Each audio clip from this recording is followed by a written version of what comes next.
بسم اللہ الرحمن الرحیم فلما بلغ معه السعي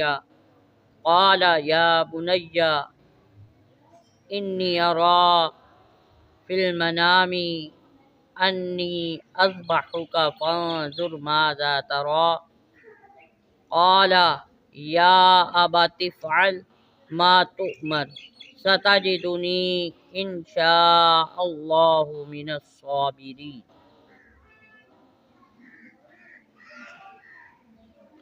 جب حضرت سیدنا ابراہیم علیہ السلام کے ہاں بیٹا پیدا ہوا حضرت سیدنا اسماعیل علیہ السلام، تو قرآن فرماتا ہے کہ فلما بالغ معه السعی، جب وہ چلنے پھرنے کے قابل ہوئے تو حضرت سیدنا ابراہیم علیہ السلام نے حضرت سیدنا اسماعیل علیہ السلام کو فرمایا، قال یا بنی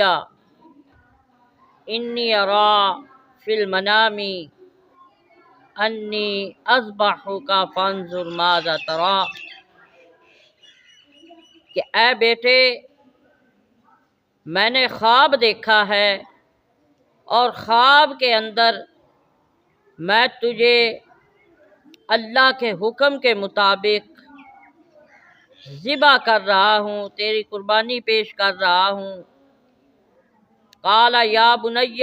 انی ارا فی المنام انی اذبحک فانظر ماذا تری، تیرا کیا خیال ہے؟ تو حضرت سیدنا اسماعیل علیہ السلام باپ کی بارگاہ میں عرض کرتے ہیں، قال یا ابت افعل ما تؤمر ستجدنی ان شاء اللہ من الصابرین، کہ اے میرے باپ تجھے جو بھی اللہ رب العزت کی طرف سے حکم ملا ہے، جیسے بھی حکم ملا ہے، یا ابت افعل ما تؤمر، کہ جس طرح آپ کو حکم ملا ہے آپ بالکل اسی طرح کریں۔ ما تؤمر ستجدنی ان شاء اللہ من الصابرین، کہ اے میرے باپ اگر اللہ نے چاہا تو آپ کو جو حکم ملا ہے آپ وہ کریں، انشاءاللہ میں اللہ کے حکم کے ساتھ صبر کروں گا۔